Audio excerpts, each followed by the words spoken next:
Bismillahirrahmanirrahim. Assalamualaikum warahmatullahi wabarakatuh. Waalaikumsalam warahmatullahi wabarakatuh.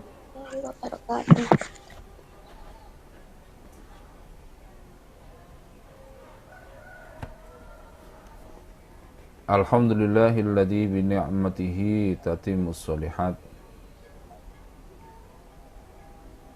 Nahmaduhu wa nasta'inuhu wa nastaghfiruh wa natubu ilaihi wa nastahdi wa na'udzu billahi min syururi anfusina wa min sayyiati a'malina.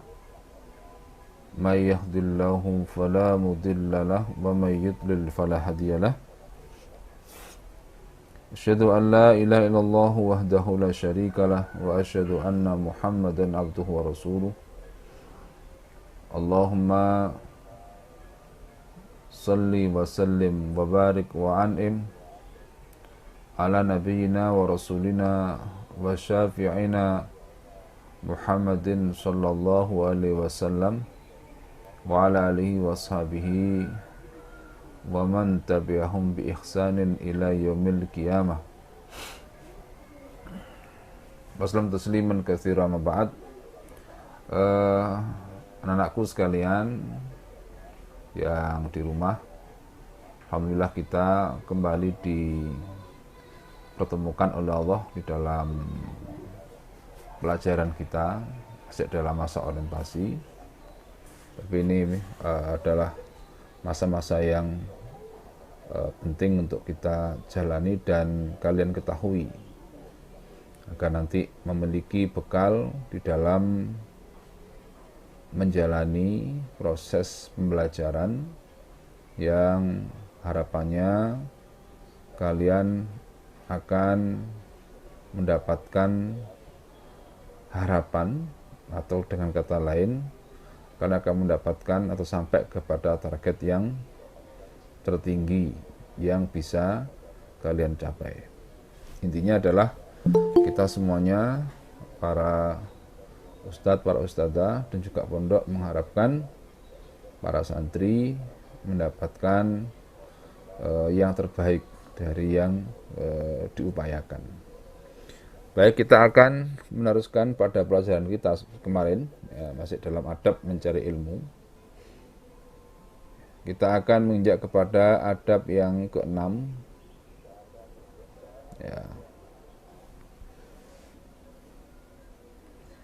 yaitu mendengarkan baik-baik pelajaran yang disampaikan oleh Ustadz atau Syaikhul Hukum Presiden ya.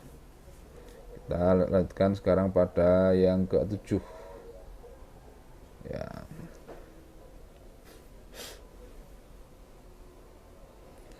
Diam ketika pelajaran disampaikan. Ketika belajar dan mengkaji ilmu syar'i, tidak boleh berbicara yang tidak bermanfaat tanpa ada keperluan dan tidak ada hubungannya dengan ilmu syar'i yang disampaikan oleh para guru, ya. Dan tidak boleh ngobrol yang tidak terkait dengan pelajaran yang disampaikan,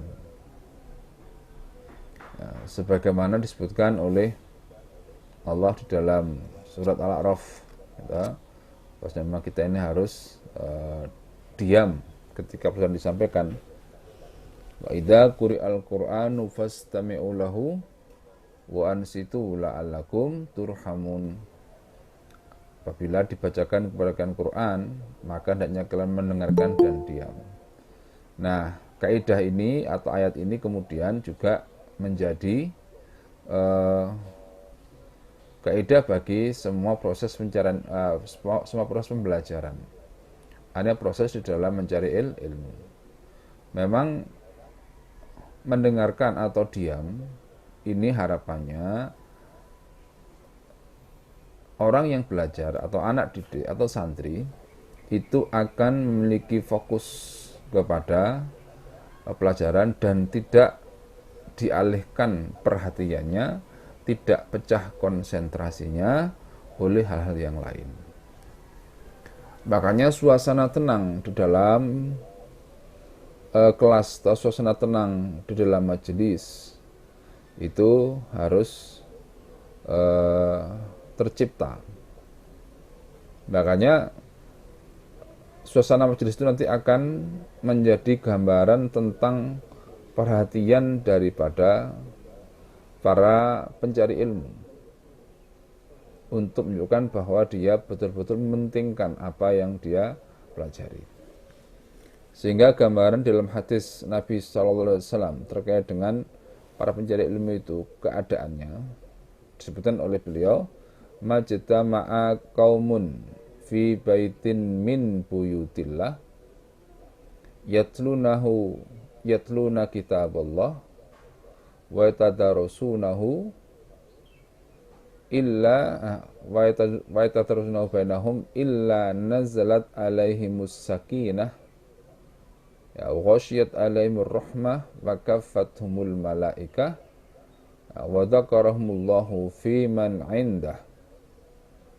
Jadi tidaklah berkumpul segolongan orang atau sekelompok orang di salah satu rumah Allah, hanya di masjid ya, atau tempat belajar yang lain dalam untuk mencari ilmu ya, di mana di situ mereka membacakan ayat, membaca Al-Quran, lalu wa yatadarasunahu, mempelajari isinya di antara mereka, maka nazalat alaihimus sakinah, ya, pasti akan turun kepadanya ketenangan ya, ketenangan. Dan ketenangan terkait dengan apa yang dipelajari itu harapannya berdampak kepada ketenangan kita di dalam mengikuti proses belajar. Jadi makanya kemarin kita mulai dari hendaknya kita belajar dengan hati yang bersih dan tidak banyak bermaksiat. Gunanya adalah agar hati kita ini tenang, pikiran kita ini juga fokus. Karena kemaksiatan itu akan membawa kepada tiadanya fokus. Karena tentu setan tidak suka kalau kemudian orang-orang yang diganggunya itu akan belajar agama.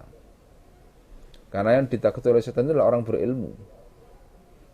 Jadi yang sangat ditakuti setan adalah orang berilmu, karena menggoda orang berilmu itu sulit. Ya, menggoda orang berilmu itu sulit.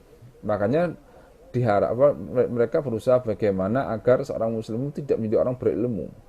Dia boleh jadi ahli ibadah, tapi jangan menjadi ahli ilmu. Ya.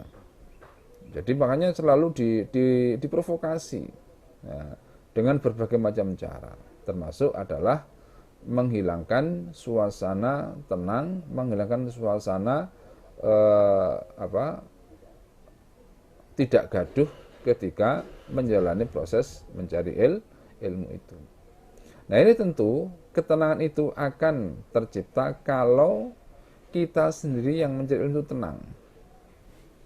Kalau tadi hadis menyebutkan bahwa orang yang mencari ilmu maka akan turun kepadanya sakinah, atau membaca Quran dan mempelajari isinya, maka akan turun pada mereka sakinah, ketenangan. Ya, ketenangan. Ini yang diharapkan. Jadi belajar Quran itu membawa ketenangan. Ya, kalau baca nanti kan harus bersuara Ustaz. Oh, itu kan kalau menyiapkan untuk setoran hafalan, tilawah ya harus bersuara. Tapi kalau sudah mempelajari isinya kan tidak. Kecuali kalau misalnya memang ada seorang ustadz, ada guru yang mungkin sekaligus mengajarkan tajwid, mengajarkan makharijul huruf ya. Jadi kan memang harus fokus kepada pelajaran itu. Dan mungkin kalau ada teman setoran pun juga tidak gaduh ya. Jadi biasanya nanti seorang guru akan memberikan semacam instruksi, memberikan semacam peringatan bahwa agar suaranya tidak terlalu keras, sehingga nanti dibatasi sekian kerasnya, sehingga kalau terlalu keras itu pasti akan dicegah atau dihalangi. Nah, sehingga secukupnya. Itu pun dengan apa? Dengan izin. Karena apa? Karena ada kemaslahatan yang tidak dicari atau yang tidak didapatkan dalam majelis itu, ketika kemudian para santri diizinkan untuk membaca, karena mereka harus menyiapkan diri, ya. Tapi kalau itu sifatnya penjelasan isi, maka ya yang ada itu ya suaranya guru atau orang yang ditunjuk atau orang yang hendak menjawab, santri yang hendak menjawab atau santri yang ditunjuk untuk menjawab, itu baru ada suaranya. Karena kita harus ingat bahwasanya setan itu akan ada di majelis, ya, yang di situ dibacakan Quran dan berusaha untuk menggoda orang-orang yang belajar di situ. Makanya kan kenapa kita ini kalau mau baca Quran diperintahkan untuk membaca ta'awud. Wa idza qara'tal Qur'ana fasta'id billahi minasyaitonir rajim. Ya, apabila engkau hendak membaca Quran, maka engkau beristiadzah, mohon perlindungan kepada Allah Subhanahu wa taala dari godaan setan. Ya. Jadi intinya adalah diam ketika pelajaran disampaikan. Yang ke-8 adalah berusaha memahami ilmu syar'i yang disampaikan.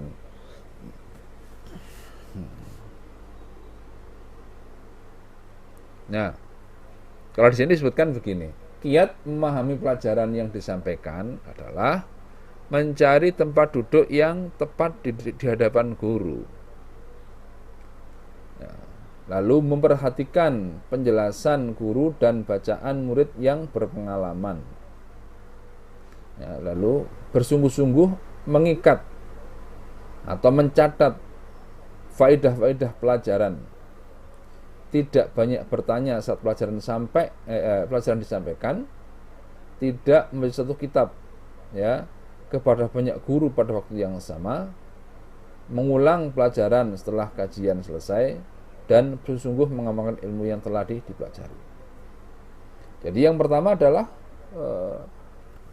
mencari tempat yang duduk tepat di hadapan guru. Ini kan seringkali santri itu malah takut.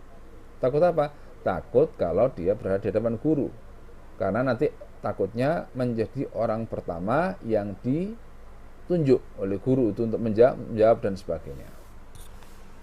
Padahal ini sebenarnya yang pertama justru ini akan menguatkan fokus daripada santri, ya, ketika dia berada tepat di depan guru itu.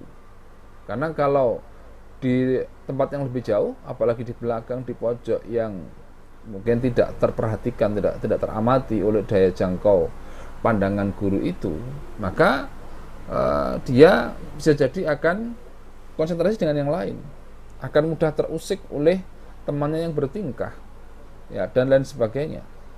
Nah, maka berada di hadapan guru itu bermanfaat, karena nanti akan menjadi orang yang mungkin pertama apa istilahnya?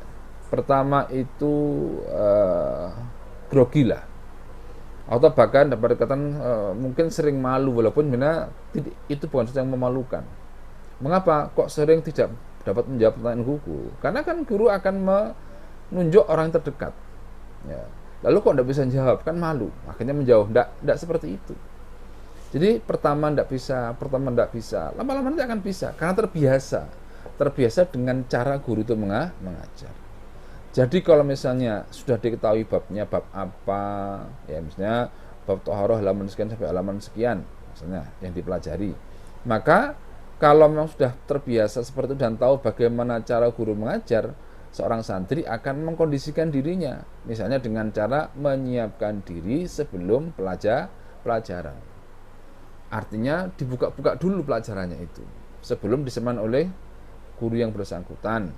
Harapannya nanti kemudian ketika tiba-tiba ditunjuk atau tiba-tiba diminta oleh guru untuk memberikan jawaban, maka bisa menjawab. Nah, ini adalah strategi belajar sebenarnya. Bagaimana agar kita itu nanti merasa nyaman manakala belajar. Jadi anak-anak, ya, jangan takut untuk duduk di hadapan seorang guru ketika pelajaran. Karena ketika dekat itu betul-betul kita akan bisa memusatkan semua potensi diri kita. Ya, pandangan kita, kemudian penglihatan kita, lalu pikiran dan juga hati kita. Paling tidak, rasa sungkan kepada guru itu akan membawa kita kepada bersikap belajar yang lebih siap, ya, secara mental, dan lebih siap secara perilaku ketika belajar itu. Jadi perilaku belajar. Terus kemudian berikutnya, memperhatikan penjelasan guru dan bacaan murid yang berpengalaman. Ya, kadang-kadang ya jelas kalau penjelasan kita sudah seringkali mengetahui, ya. Kemudian membaca bacaan murid yang berpengalaman. Seringkali guru begitu. Kalau ketika lihat ada seorang santri yang dianggap memiliki kelebihan tertentu, mungkin bacaannya benar, ya, bacaannya bagus, kalau dalam bahasa Arab pun juga demikian, dia ngerti kaidah, maka nanti yang baca kitab, yang baca kitab yang dipelajari adalah gurunya itu, tetap ya muridnya itu, murid yang berpengalaman itu, tetapi gurunya yang menjelaskan. Dan itu sangat-sangat bermanfaat bagi murid yang bersangkutan, yang disuruh baca itu bermanfaat, bagi yang mendengarkan pun juga bermanfaat. Dan enaknya murid yang berpengalaman yang sudah biasa mendampingi guru ini nanti akan mudah untuk ditanya oleh adik-adiknya, ditanya oleh yang lain yang merasa belum mengerti, yang merasa belum paham dibandingkan dengan dia. Nah, jadi karena itu jangan malu dan jangan gengsi untuk dekat-dekat dengan anak-anak yang memang dengan teman-teman yang memiliki kelebihan. Artinya dia mungkin memang pinter, tekun dan lain sebagainya, maka hendaknya kita berteman dengan dia dengan syarat bahwa kita bisa menyesuaikan diri dengan caranya. Jangan sampai kemudian justru menjadi pengganggu. Ya, jangan menjadi pengganggu. Jadi dekat dengan orang yang rajin belajar, dekat orang yang apalagi anaknya itu soleh, maka harapannya nanti kita akan tertular baiknya. Ya, akan terkondisikan hal-hal yang positif yang ada pada teman kita itu. Mungkin kebiasaan tilawahnya, kebiasaan belajarnya, seberapa lamanya, ya, dan bagaimana caranya, bagaimana dia metode belajarnya, itu nanti akan memberikan masukan yang berharga kepada kita untuk mengkondisikan diri sendiri. Ya. Lalu berikutnya, bersungguh-sungguh untuk mencatat faedah-faedah pelajaran. Ya, ini kebiasaan yang harus kita tumbuhkan. Terbiasa untuk mencatat dan tidak hanya mengandalkan pendengaran. Karena pendengaran kita terbatas, pandangan kita pun juga terbatas. Jadi harus diikat ilmu itu dengan apa? Dengan mencatat di dalam buku catatan. Nah, karena nanti justru apa-apa yang disampaikan oleh seorang guru, seorang ustadz, kadang-kadang tidak ada di buku, tidak ada dalam kitab yang dipelajari. Artinya penjelasannya itu tidak ada, meskipun babnya sama. Akhirnya pelajaran itu atau penjelasan guru itu akan menjadi tambahan-tambahan penting bagi ilmu kita, selain apa yang ada di dalam maroji atau ada dalam buku buku paket yang kalau di sekolah-sekolah kita, ya, seperti buku paketnya itu. Nah, itu kita sudah santri bisa belajar lebih dulu. Nah, jadi gitu. Berusaha memahami ilmu syar'i yang disampaikan itu dengan berbagai cara yang memungkinkan agar dia bisa mendapatkan lebih. Loh, mengapa kok tidak cukup dengan apa yang lain? Tidak, memang kalau kita mencari ilmu itu harapannya punya kelebihan, terutama kelebihan semangat. Agar apa? Agar nanti apa yang diharapkan dan ditargetkan dari belajar itu bisa tercapai. Paling tidak mendekati tercapai. Sehingga tidak menjadi orang yang gagal, yang dimana kegagalan itu karena cara atau karena sikap diri sendiri yang tidak tepat di dalam pola belajar. Ya, jadi mencatat, biasakan untuk mencatat. Meskipun kita punya daya ingat yang kuat, kita tuh mudah menghafal, kita tuh punya, misalnya kita adalah orang audio itu adalah orang yang mengandalkan pendengaran ketika dia pelajaran. Itu sudah cukup dia serap dan banyak yang masuk ke dalam memori otaknya, maka ini tetap memerlukan catatan. Karena apa? Seberapa lama ya memori itu akan bisa bertahan. Nah, jangan-jangan didesak oleh hal yang lain, ya, yang dipikirkan, malah kemudian nanti suatu saat akan hilang, dan itu kan sangat disayangkan, ya, sangat disayangkan kalau sampai ilmunya hilang. Ya. Makanya Nabi dulu walaupun umi, akhirnya Nabi itu menunjuk sekian sahabat untuk menjadi seorang penulis wahyu. Ini menunjukkan betapa pentingnya menulis wahyu itu atau menulis pelajaran itu, agar hal-hal yang sangat penting tidak terlewatkan oleh perhatian kita.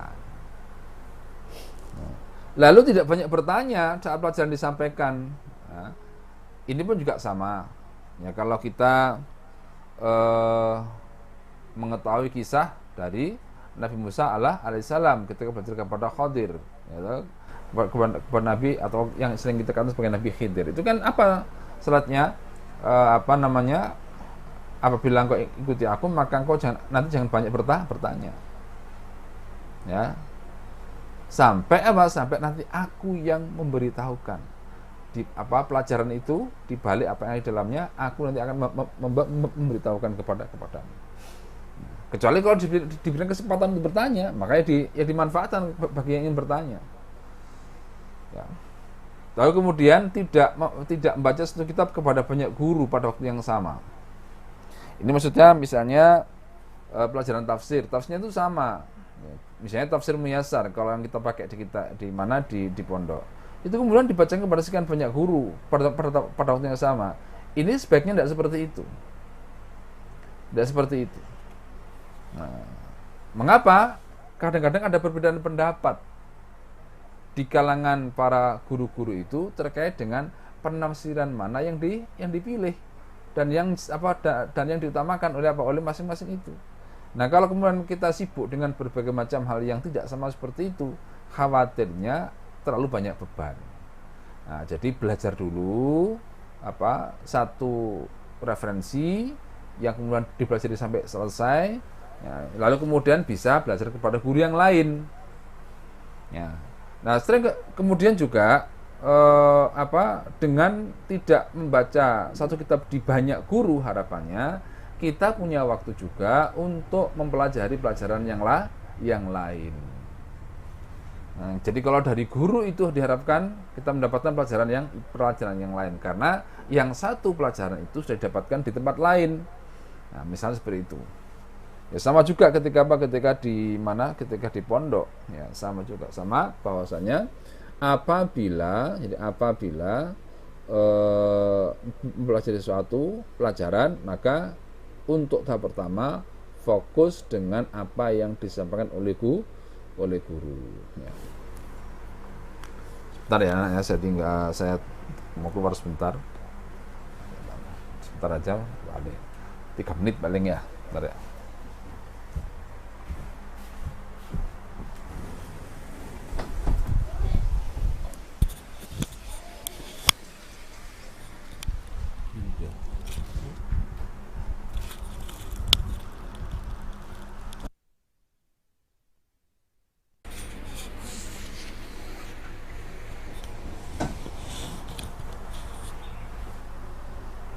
Ya, teruskan lagi ya.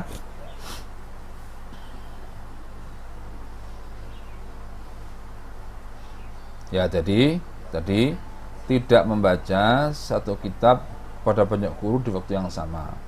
Jadi misalnya kita sudah selesai satu kitab, kita itu ingin murojaah atau kita ingin mendapatkan penjelasan lain, maka di waktu yang lain saja. Setelah selesai, misalnya nanti suatu saat akan belajar lagi, tidak apa-apa. Daripada kemudian terlalu banyak makan waktu untuk satu pelajaran yang sama.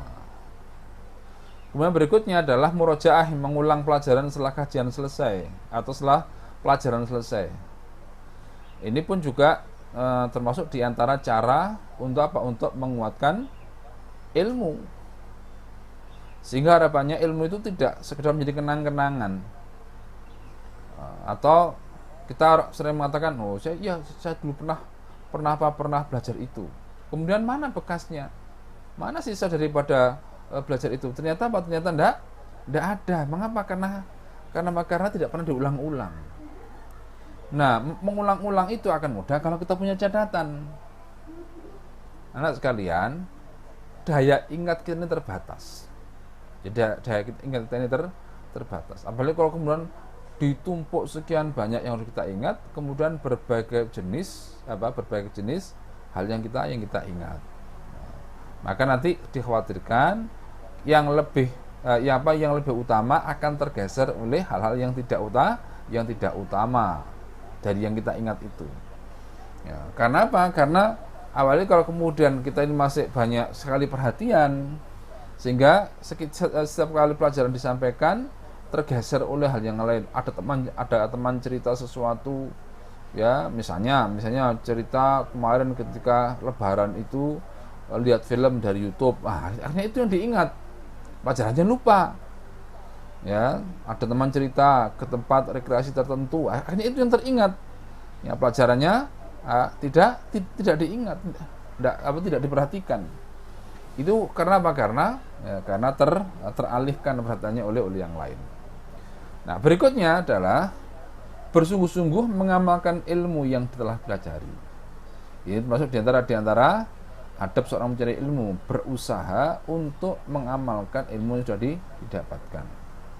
Karena kalau tidak, ya maka ilmu itu tidak memberikan manfaat kepada yang bersangkutan. Karena di antara tanda ilmu itu bermanfaat adalah kalau ilmu itu diamalkan. Apalagi ini ilmu agama. Ilmu agama itu arahannya adalah kepada perilaku, kepada sikap. Jadi kita berharap bahwa yang kita pelajari itu akan berpengaruh kepada sikap kita. Ya, ada perubahan tingkah laku kita.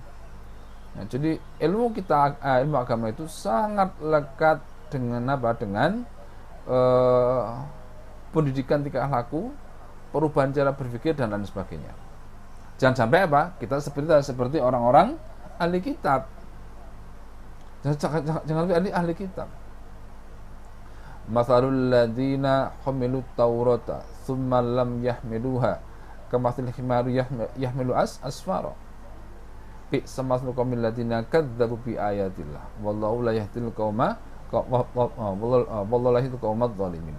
Jadi perumpamaan orang-orang yang memikul kitab, tapi dia tidak paham. Mengapa? Karena tidak pernah diulang. Jadi dia tidak dalam sekian lama catatannya itu tidak bermanfaat karena tidak pernah diulang. Ini jadi kadang-kadang tidak paham itu bukan karena dia tidak ngerti isi pelajaran, juga karena dia tidak menguatkan kembali ingatannya dan pemahamannya dengan catatan yang sudah dia miliki, ya, untuk di murojaah, ya. Nah, ini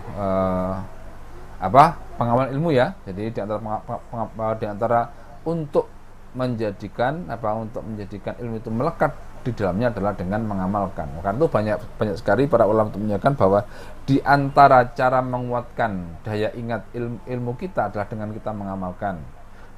Yang lain adalah dengan cara mengajarkan. Jadi intinya orang yang tidak merugi itu adalah orang yang, kata Allah Subhanahu wa taala, Bismillahirrahmanirrahim, wal asr innal insana lafi khusr illal ladzina amanu wa amilus solihati wa tawassaw bil haqqi wa tawassaw bis sabr. Jadi semua orang itu merugi dengan hidupnya. Orang itu merugi dengan umurnya. Karena waktu yang kita miliki itu adalah umur namanya. Jadi kalian paham, ya, bahwa waktu yang Allah berikan kepada kita masing-masing manusia itu batasannya adalah umurnya itu. Maka umur itu harus dia manfaatkan dengan sebaik-baiknya sesuai dengan tuntunan Allah Subhanahu wa taala. Kalau kemudian kita itu diberi umur oleh Allah, maka akan merugi semua orang, ya, dengan usia yang dia miliki itu, kecuali illal ladzina amanu, orang yang beriman. Artinya di sini orang yang punya pengetahuan tentang iman. Artinya tentang agama. Kemudian berikutnya baru wa amilus solihat, beramal soleh. beramal soleh, yaitu mengamalkan ilmunya itu.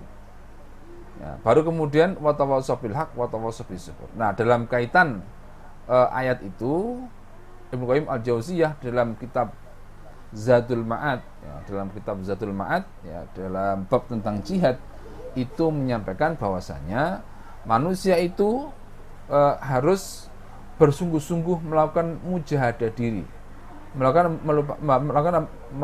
mengkondisikan diri untuk melakukan ketaatan. Termasuk dalamnya adalah melakukan jihad dalam arti berjuang, punya kekuatan untuk berjuang. Apa yang pertama adalah mujahadatun nafsi. Mujahadatun nafsi. Ya, yaitu berjuang, yaitu berusaha keras terkait dengan pembiasaan diri. Apa yang pertama adalah al-mujahadatu fi talabil ilmi wal huda. Yang pertama, bermujahadah untuk mencari ilmu dan petunjuk Allah Subhanahu wa taala. Ya, mengapa al ilmu qablal qouli wal amal? Karena ilmu itu mendahului ucapan dan perbuatan. Artinya kita jangan sampai bertutur kata, mengucapkan kalimat, menguraikan sesuatu tanpa ilmu. Tanpa ilmu. Sebagaimana juga perbuatan atau amal ibadah, apa terkait akhlak dan yang lain itu tidak kita lakukan kecuali dengan apa? Dengan ilmu. Tidak dengan prasangka, tidak dengan dugaan dan lain-lain, tapi harus dengan ilmu yang lebih meyakinkan. Itu sehingga nanti harapannya pijakan kita dalam beramal itu kuat, dasarnya itu bisa dipertanggungjawabkan. Nah, maka kembali lagi bahwa bersungguh-sungguh dalam mengamalkan ilmu yang telah dipelajari. Ya, itu cara untuk menguatkan ingatan kita kepada ilmu tersebut adalah dengan cara diamalkan. Ya.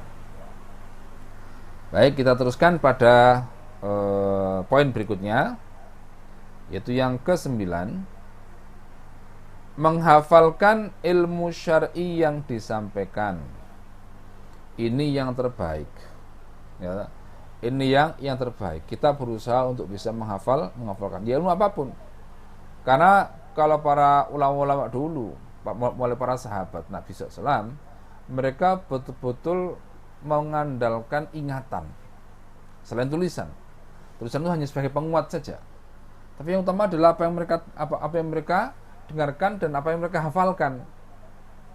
Jadi kalau di dalam cerita banyak tokoh-tokoh kita, banyak ulama-ulama kita tuh yang menghafal buku. Jadi buku itu dihafalkan, bukannya dibaca, dihafalkan.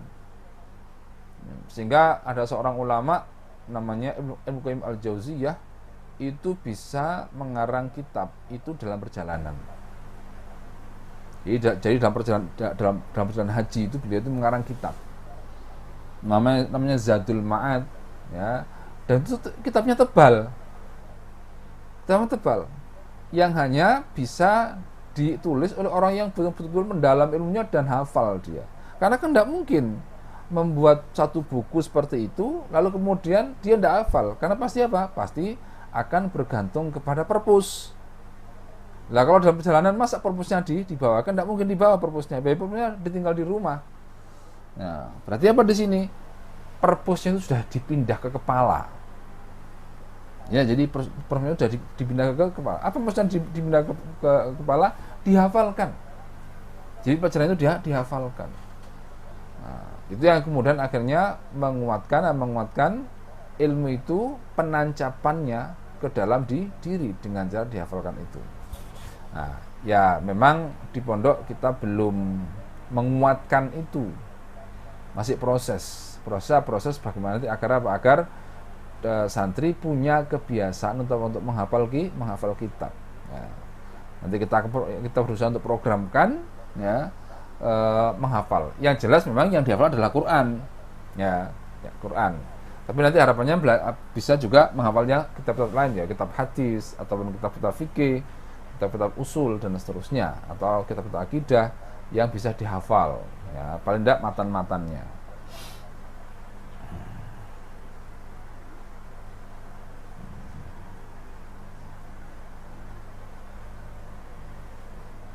Nah, di sini ada satu kutipan di mana Nabi SAW bersabda, semoga Allah memberikan cahaya kepada wajah orang yang mendengarkan perkataanku.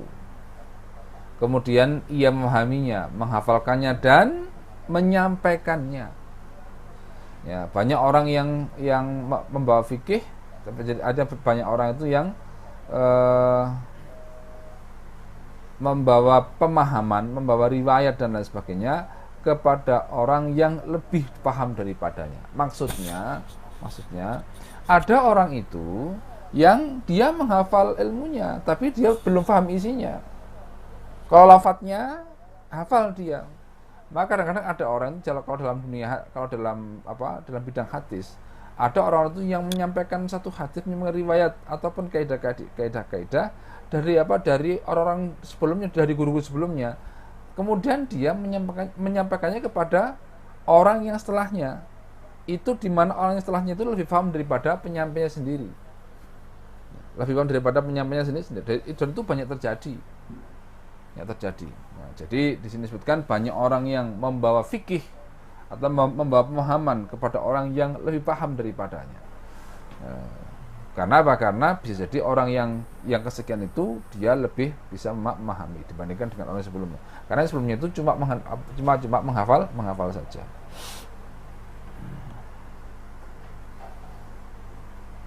Nah, jadi di sini jadi dalam hadis tersebut ya, Nabi berdoa kepada Allah SWT agar beliau agar Allah memberikan cahaya pada tubuh orang yang mendengar, membantu dan menghafal, ya, serta mengamalkan sabda beliau Shallallahu Alaihi Wasallam. Artinya di sini banyak mendengar, menghafal dan mengamalkan hadis Nabi Shallallahu Alaihi Wasallam. Ya. Demikian juga dengan Al-Quran, ya, juga sama. Jadi hendaknya banyak dihafal. Baik, yang ke-10, mengikat ilmu atau pelajaran dengan tulisan. Tadi sudah pelajari ya. Sekarang kan ada berbagai macam cara bagaimana agar catatan itu bisa lengkap dan bisa meliputi semua isi pembelajaran yang telah disampaikan. Itu kan, makanya ada namanya ada yang buat mapping gitu ya, mapping pelajaran itu ya. Tapi intinya adalah bahwa memang sangat dipentingkan untuk mencatat itu, karena orang yang banyak membaca hendaknya juga banyak menulis. Orang banyak membaca hendaknya juga banyak menulis. Harapannya seperti itu karena relevan ya, karena bacaan itu kalau tidak ditulis bisa hilang muatannya, bisa hilang isinya ya. Sehingga ditulis itu yang terkait dengan tulisan karena itu diberitakan oleh seorang guru, atau tulisan karena inisiatif sendiri ya, tidak apa-apa ya, tidak apa-apa. Hendaknya diikat dengan tulisan.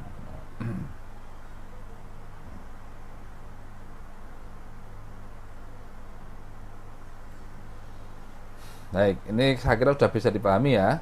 Langsung aja ke yang ke-11. Ya. Mengamalkan ilmu. Tadi saya sudah sampaikan 4 mujahadah dalam diri, kata Ibnu Qayyim, di dalam memahami surat Al-Asr. Yang pertama apa tadi? Al-mujahadatu fi talabil ilmi wal huda, bersungguh-sungguh di dalam mencari ilmu dan petunjuk dari Allah Subhanahu wa taala. Ya, ini yang pertama. Yang kedua itu baru kemudian al-mujahadatu fil amali bihi, bermujahadah untuk beramal dengan ilmu itu, mengamal ilmu itu. Jadi al-mujahadatu fil amali bihi, jadi bermujahadah untuk mengamalkan ilmunya, bersungguh agar bisa menjadi pahala yang berlipat setelah diketahui ilmunya, kemudian dia mengamalkan. Karena orang itu kalau kemudian dia punya ilmu kemudian tidak berusaha mengamalkan, ya, akhirnya dia memang menjadi orang yang tidak amanah dengan ilmunya, dengan tidak diamalkan itu, maka dia akan seperti orang Yahudi. Orang Yahudi adalah orang yang punya ilmu tapi tidak mengamalkan. Ya. Sehingga dikatakan sebagai al-maghdubi alaihim. Ya, kelompok orang-orang yang dimurkai oleh Allah Subhanahu wa taala. Karena apa? Karena dia tidak mengamalkan kebaikan yang sudah dilakukan. Gitu pun kadang-kadang ditambah dengan apa? Mengajak orang atau mengajak orang untuk apa? Untuk mengamalkan, tapi dia sendiri tidak mengamalkan. Ya, nanti dia akan kena ayat atamuruna nasabil bir wa tansawna anfusakum wa antum tatlunal kitab. Ya. Loh kan, tapi menyampaikan ilmu itu kan tidak harus kemudian dituntut beramal. Memang artinya begini, kalau orang itu belum beramal, sekiranya dituntut menyampaikan ilmunya bagaimana? Sah, tidak apa-apa, boleh. Tapi soal konsekuensi bahwasannya nanti akan ada teguran atau akan ada akibat dari Allah karena dia tidak mengamal ilmunya, itu adalah hal lain. Artinya tidak mencegah orang untuk mencari ilmu, untuk menyampaikan ilmu. Ya, kembali lagi bahwasanya mengamalkan apa tadi, ilmu syar'i. Jadi mujahadah yang kedua adalah mujahadah mengamalkan. Kemudian yang ketiga adalah al-mujahadatu fi da'wati ilaihi. Bermujahadah untuk mendapatkan ilmu itu. Wa tawassaw bil haq, wa tawassaw bis sabr. Karena kalau kita menurut sejarah Nabi, para semua Nabi, maka apa? Sejarah mereka adalah sejarah dakwah, menyampaikan pelajaran kepada manusia, ya, menyampaikan pelajaran kepada manusia. Karena para nabilah yang oleh Allah diberikan amanah khusus untuk apa? Untuk menyampaikan risalahnya. Ya, baik. Kemudian yang keempat ya, al-mujadatu fi sabri alal adafihi.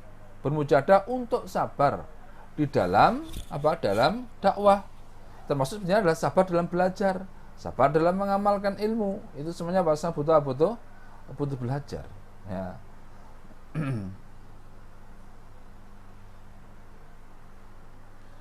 Yang ke 12, berusaha untuk mendakwakan ilmunya.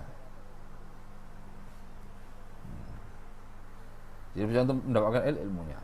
Jadi kalau sudah punya ilmu, berusaha untuk menyampaikan kepada orang lain, terutama adalah keluarga.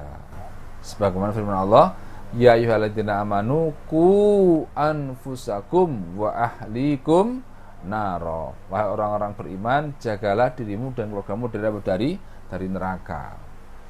Nah, jadi harus berusaha agar ilmunya itu tersampaikan, terutama kepada keluarga, ya, sehingga keluarga itu bisa mengamalkan dan bisa selamat dengan tuntunan agama yang diketahui. Nah, ini saya kira juga sudah mudah dipahami ya, bahwasanya memang kita harus mengamalkan. Intinya adalah jangan sampai kemudian kita omdo. Apa omdo itu? Ya hanya ngomong aja gitu ya, hanya ngomong aja. Baik anak-anak, saya akan tambahkan pelajaran lain ya, tapi memang tidak ada di slide ya. Dicerat saja sebisanya ya, dari apa nanti saya sampaikan terkait dengan pelajaran-pelajaran ini ya.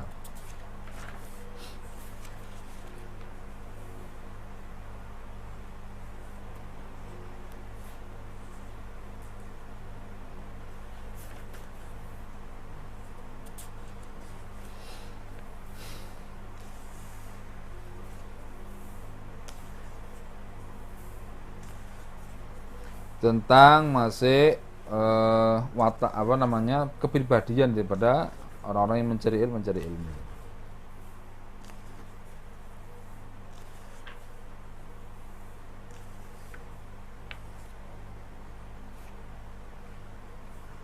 Ini saya ambilkan dari kitab Al-Khilyah fi Talabil Ilmi, ya, hiasan bagi para pencari ilmu, gitu.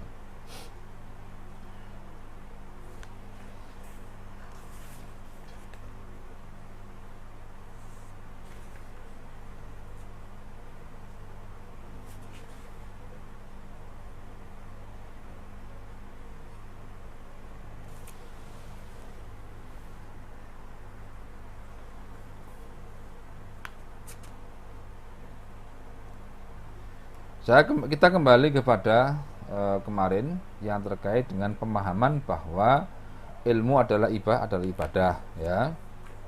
Yang jelas pertama kemudian sudah kita bahas, hendaknya kita mengikhlaskan niat di dalam mencari ilmu. Ya. Sekarang saya tambahkan beberapa hal. Ya. Jadi ini penulisnya ini ya, menyampaikan kepada kita ya. Jadi Syekh Bakar Abu Zaid hafizahullah taala jadi menyampaikan wa alaihi faltazim atakhallusa min kulli ma yashubu niyataka fi sidqit talab ka hubbit zuhur ya wa tafawwuqu 'alal aqran wa ja'lihi sulaman li a'radin aw wa a'radin min jahin aw malin aw ta'zimin aw sum'atin aw talabi mahmadatin aw sarafa wujuhan nas ilaika. Jadi hendaknya orang yang belajar ilmu itu menghindari dari sesuatu yang bisa mengotori niat. Ya, mengotori niat. Dengan apa? Ya. Dengan apa? Misalnya dengan kahubidzuhur. Kahubidzuhur, ingin menunjukkan diri. Ingin menunjukkan siapa dirinya. Ya. Nah, jadi ingin tampil. Zuhur zuhur, jadi menampakkan dirinya. Hubit dan suka itu. Makanya sekarang kan musim yang namanya viral-viral itu gitu ya. Viral-viral itu. Jadi akhirnya kemarin suka terkenal. Nah, berikutnya adalah watafawwuqi alal akron. Merasa lebih dibandingkan teman-temannya. Jadi merasa lebih pandai, lebih mudah menangkap pelajaran gitu ya. Nah, itu berarti terkait dengan apa? Terkait dengan ilmu. Apalagi kalau tidak terkait dengan ilmu. Jadi menonjolkan diri di hadapan teman atau di atas teman-teman dengan ilmu saja sudah tidak terpuji. Merasa dia itu lebih mudah, lebih cepat hafalannya, lebih cepat pahamnya, lebih banyak hafalannya dan lain sebagainya.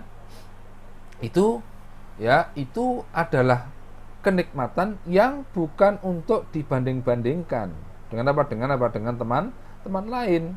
Mungkin ada temannya itu yang memang ya katakanlah temannya itu lebih lambat misalnya, ya sudah tidak apa. Kita bersyukur karena diberi kelebihan, gitu. Kita bersyukur karena diberi kelebihan berupa mudah untuk menghafal. Dan itu jangan sampai kemudian menjadi disalahgunakan atau disalah tempatkan dengan menyombongkan diri atau menyombongkan kelebihan itu di hadapan teman-temannya karena dia merasa lebih. Ya. Kemudian berikutnya waja'lihi sulaman li a'radin wa a'radin.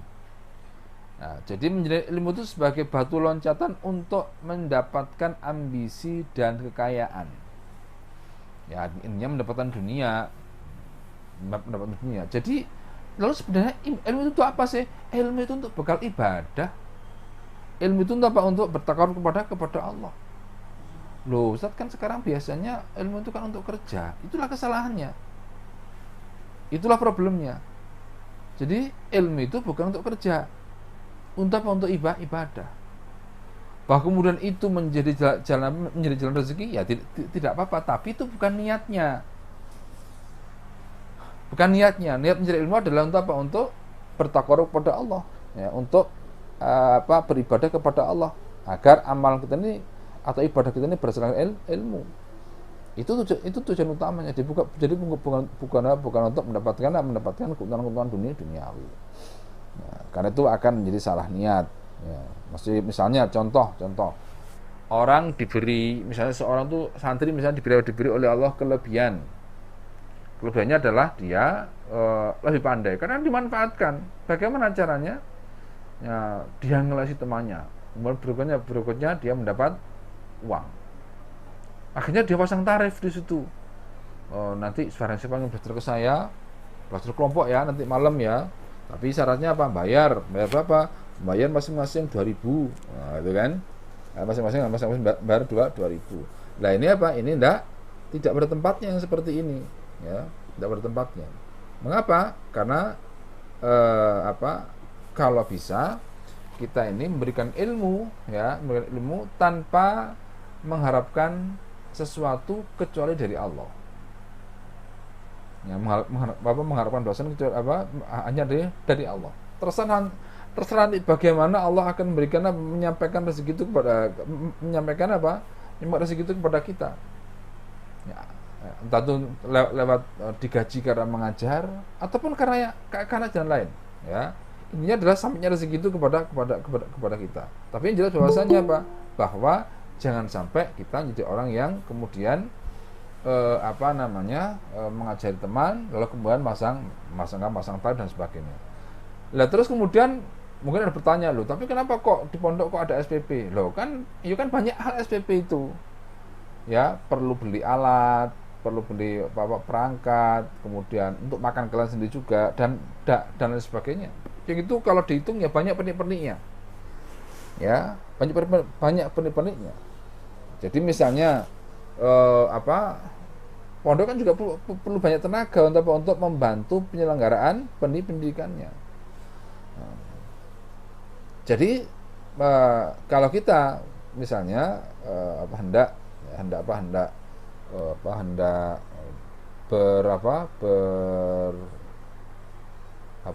mengajar atau maka tidak, atau jangan sampai orientasinya tujuannya adalah untuk mencari harta. Walaupun pasti nanti akan mendapatkan haknya. Nah, sesuai dengan kemampuan pondok. Nah, itu kan, atau sesuai dengan kemampuan tempat kita belajar.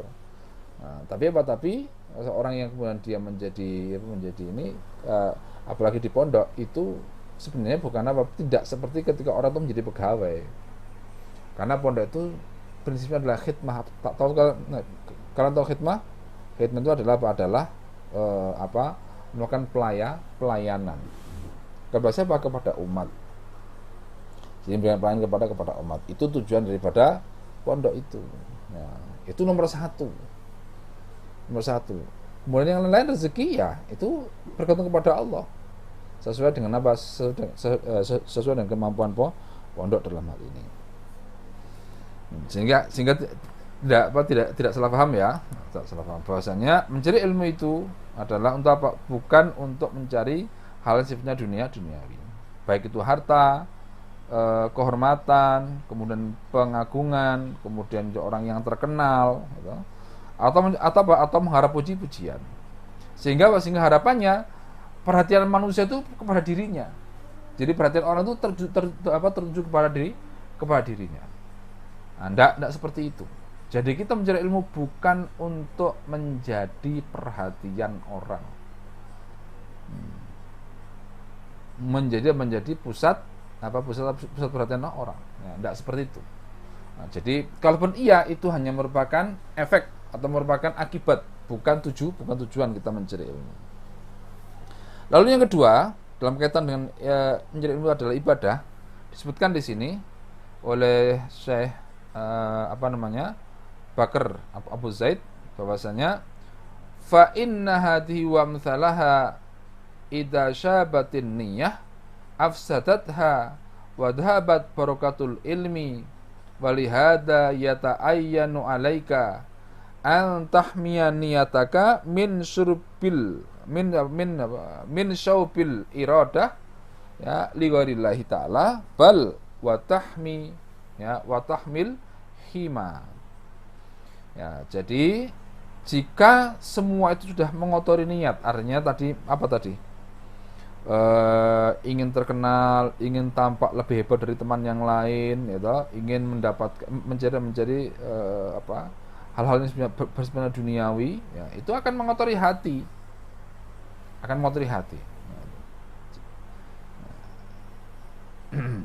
Dan kalau hatinya kotor bagaimana? Afsadatha. Maka apa? Maka ilmu itu akan apa? Semua yang tadi diinginkan itu akan bisa merusak ilmu. Ya, jadi merasa lebih dari yang lain, ya, menjadi duniawi, itu akan bisa merusak ilmu yang kita miliki. Lalu wadhahabat barakatul ilmi, kalau sudah kemudian seperti tadi kondisinya, maka barokah ilmu jadi hilang. Naudzubillah min dzalik. Kita semoga dilindungi oleh Allah, selamat daripada hilangnya ilmu kita. Nah, semoga kita diselamatkan oleh Allah. Kemudian berikutnya jadi walihada yata'ayyanu 'alaika antah miyaniyataka. Karena itu engkau harus menjaga niat. Ya, niat min syaubil iradah, dari pencemaran keinginan kepada selain Allah. Jadi harus menjaga diri, menjaga kebersihan hati, melindunginya agar tidak salah niat atau tidak bengkok niatnya. Atau tidak salah tujuan, tidak salah orientasi, ya. Dan semua kita semua ditolong oleh Allah dan diselamatkan oleh Allah. Nah, jadi disemakan dari pencemaran keinginan kepada selain Allah, dan menghimbau atau menghindari hal yang mengantarkan kepadanya. Kemudian yang berikutnya kita akan saya bacakan juga mengikuti jejak para salafus soleh. Ya. Mengikuti jejak salafus soleh. Nah.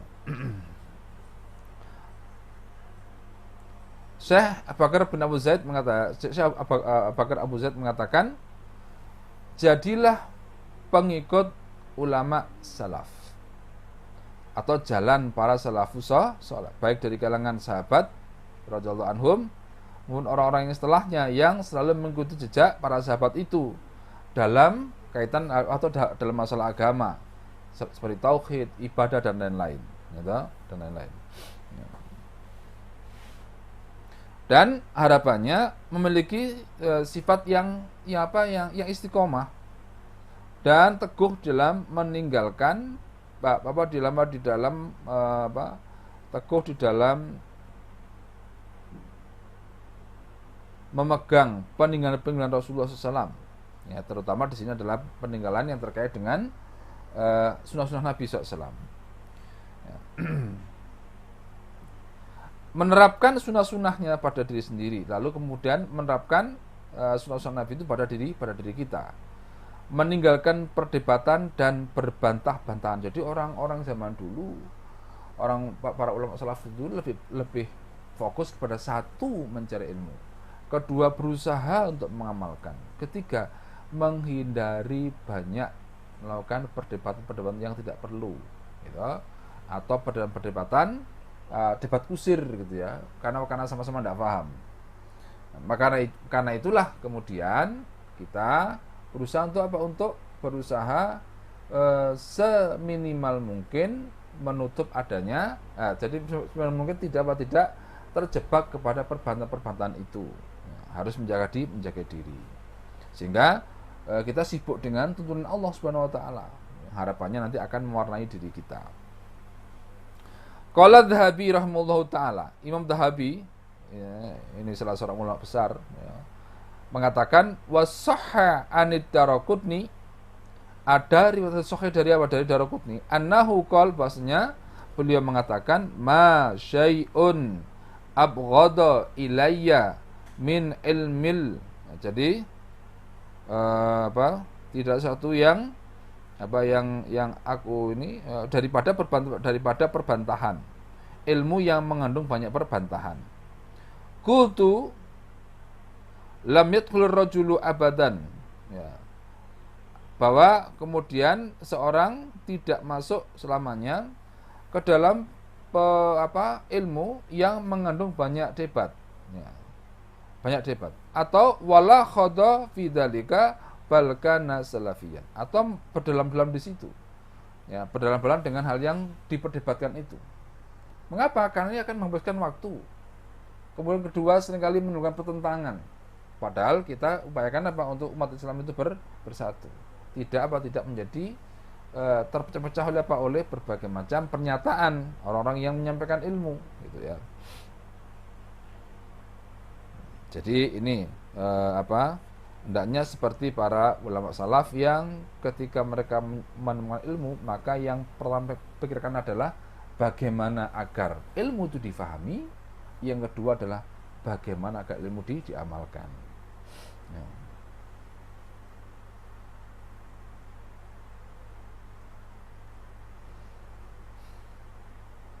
Kemudian wahaula ya hum ahlus sunnati wal jamaati al muttabiuna athara Rasulullah sallallahu alaihi wasallam. Jadi mereka itu yaitu ahlus sunnah wal jamaah, yaitu orang-orang yang mengikuti athar Nabi sallallahu alaihi wasallam.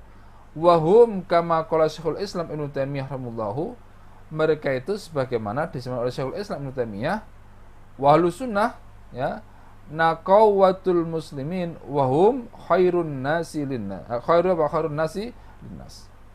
Nah, jadi Ahlussunnah itu adalah umat pilihan. Ada umat pilihan kata beliau Ibnu Taimiyah rahimahullah taala. Ya.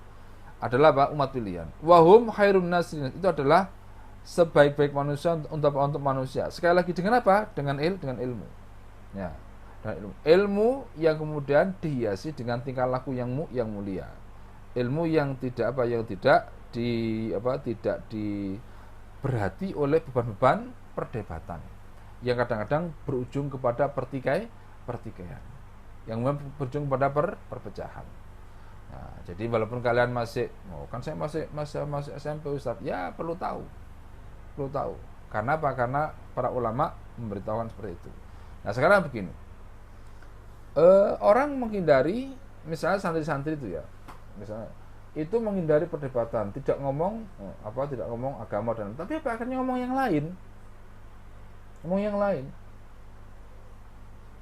yang itu pun juga bahkan lebih rendah daripada yang berdebat tadi, karena berdebat itu adalah berdebat tentang ilmu agama, ya kan masih mending daripada yang itu ngomong tidak jelas, gitu ya. Jadi ngobrol-ngobrol yang tidak jelas, berdalam-dalam. Nah, jadi perdebatan dan lain. Tapi apa tidak jelas ini ngomong apa? Nanti kalau kemudian ini bergunanya omongan itu bagi saya, bagi aman saya itu apa, atau bagi umat itu apa, kan gitu. Itu adalah cara orang yang berilmu dalam berpikir. Ya, itu ya. Baik. Berikutnya adalah mulazamatu khasyatillahi ta'ala, ya, menghiasi diri dengan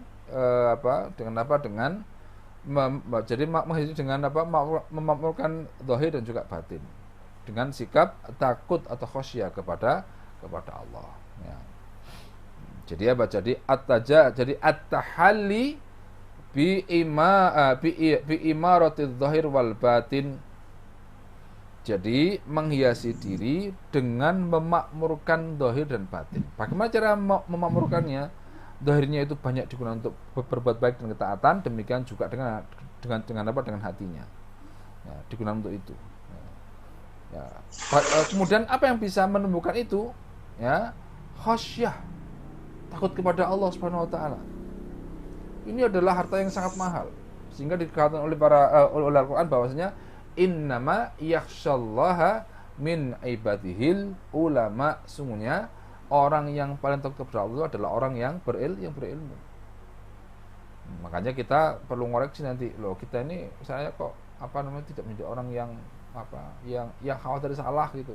Maka hati-hati. Jangan-jangan karena tidak mikir, gitu, tidak mikir kalau khawatir salah itu. Jadi tidak punya rasa takut kepada Allah Subhanahu wa taala. Kalau orang berilmu bagaimana? Innama yakhshallahu min ibadihil ulama. Sungguh yang paling takut kepada Allah itu adalah para ulama itu, karena mereka mengerti ilmunya. Ya. Nggak keluar Muhafidun ala syairil Islam. Jadi enaknya berusaha untuk memakmurkan lahir dan batin dengan sikap takut kepada Allah adalah ya juga menjaga syiar Islam, menampakkan sunnah dan juga menyebarkan dengan mengamalkan dan berdakwah. Jadi mengamalkan dengan menebarkan ilmu itu dengan amal dan berdakwah. Jadi kadang-kadang sekalian ada orang itu kemudian dia menjadi mendapat hidayah karena niru orang. Jadi yang ditiru itu kebetulan ada orang yang alim, sehingga kemudian setiap tindak tanduknya, setiap perbuatannya itu menjadi ibadah. Nah, kalau kita ingin mengikuti jalan mereka, mengikuti cara mereka, jadi cara para ulama itu di dalam mereka bersikap, masya Allah, itu sangat bagus sekali.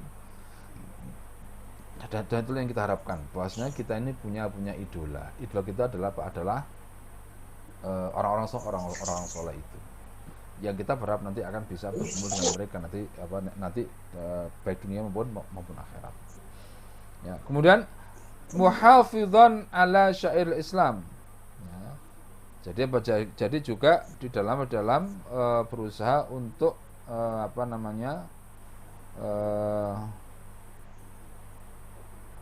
menjaga syiar-syiar Islam, menjaga syiar.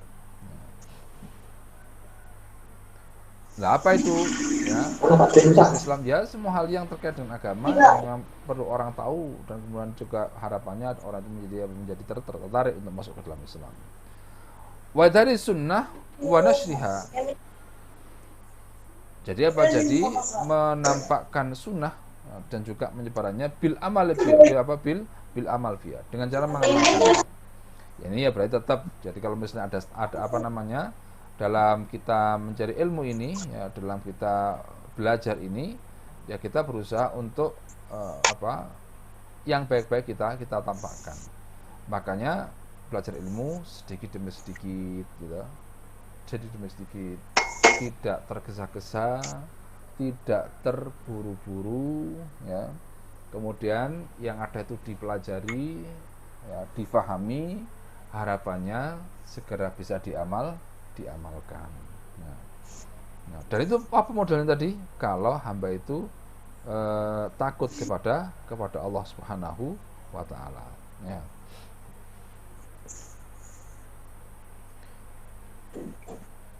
Kemudian dikatakan di sini, falzam khasyatallahi fis sirri wal alan. Ya, fa inna khairal bariyah man yakhshallaha ta'ala wa man yakhshau ila alimun. Ya. Idzan fakhrul bariyah wal alim wa la yaghib an dzalika annal alima la yu'addu aliman illa idza kana amilan wa la ya'malul alim bi ilmihi illa idza lazimathu khasyatullah. Ya. Jadi yang berikutnya adalah mereka hendaknya menetapi rasa takut kepada Allah, baik itu ketika sendiri ataupun bersama orang lain. Ya, takut kepada Allah. Yang terjadi kan begini. Takut itu kalau di hadapan orang, tapi kalau kepada Allah tidak takut. Ya. Misalnya kalau dalam belajar itu apa misalnya? Nyontek. Coba kalau anak santri yang nyontek itu kemudian ketahuan penjaga ujian, bagaimana? Bisa dikeluarkan itu dari kelas. Itu ditakuti oleh siapa? Oleh yang mau nyontek itu. Karena nanti saya jangan-jangan dipermalukan. Nah, misalnya ya. Kayak gitu. Tapi apa? Ketika dia sendiri bagaimana? Wah, kumat lagi. Begitu lagi. Padahal ketika itu ada zat yang paling mengawasi, dan paling berhak untuk mendapatkan atau untuk kita tunjukkan kepadanya perbuatan-perbuatan kita, kebaikan-kebaikan kita, yaitu kepada Allah Subhanahu wa taala. Ya. Jadi kan karena dia itu malah ketika sendirian itu tidak takut kepada Allah, sehingga kemudian maksiatnya itu dilakukan. Dia itu hanya takut kepada sesama manusia, takut malu dan lain sebagainya. Fa inna khairal bariyah man yakhshallaha ta'ala. Karena sebaik-baik makhluk itu adalah orang yang takut kepada Allah. Wala yakhshau ila alim, dan tidak takut kepada Allah kecuali orang yang alim. Orang yang berilmu. Nah ini. Jadi nanti di antara keberhasilan kita belajar itu apa? Kalau ilmu yang kita cari itu bisa menumbuhkan rasa takut kepada Allah. Sholat tidak terlambat, kemudian sunah-sunah sholat itu sunah-sunah atau sholat-sunah itu dijaga. Ya, misalnya sholat sunah rawatib, ya, dan lain-lain, sholat malam, itu adalah bukan bahwa kita ini mengenal Allah, dan itulah yang Allah sukai dari hamba itu, dengan keyakinan itu. Ya, harapannya dengan keyakinan seperti itu, maka dia akan bersemangat dalam belajar. Jadi yang takut kepada Allah adalah orang yang alim. Idzan fa khairul bariyah humul alim. Maka sebaik-baik makhluk di sini adalah sebaik manusia adalah orang yang alim. Orang yang alim, ya toh?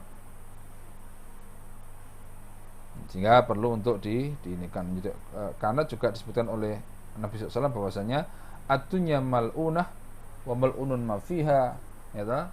Dzikrullahi wa man walah alimun wa muta'allim. Jadi dunia ini terlaknat dan terlaknat semua yang ada di dalamnya kecuali zikir dan apa yang terkait dengan zikir itu.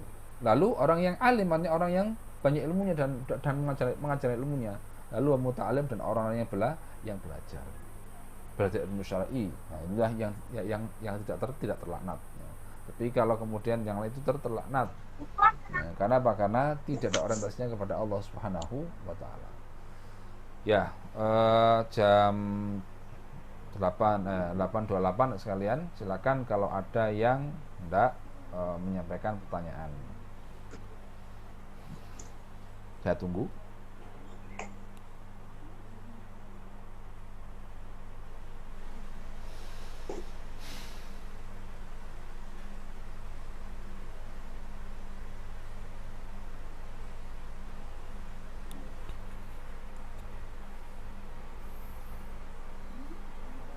Bagi para santri yang ingin menanyakan atau terkait materi yang belum dipahami, silakan bisa menggunakan mic langsung ataupun dengan kolom chat.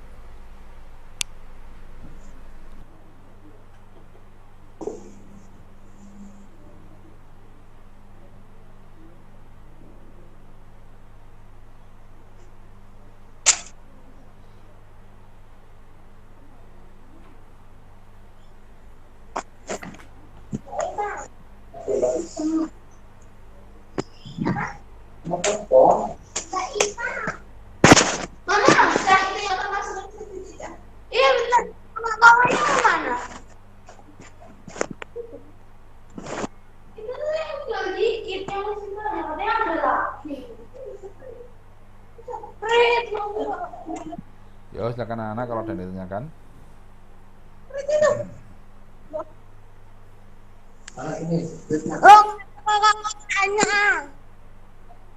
Ada yang tanya tuh?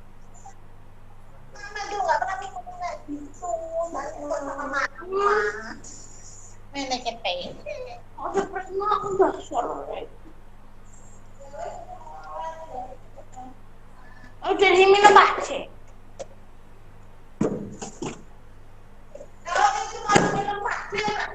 Ya di kulkas.